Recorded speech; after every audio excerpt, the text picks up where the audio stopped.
ஓட்டுநரை கண்டித்து பயணிகள் போராட்டம் நடத்தியதால் பரபரப்பு.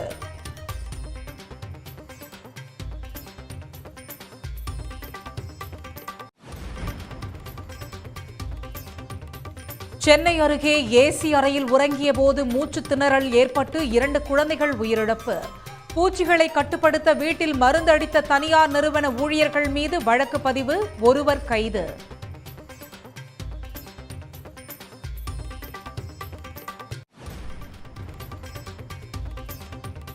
கேரளாவில் வனப்பகுதியில் இருந்து சாலையை கடக்க ஓடி வந்த காட்டு யானை.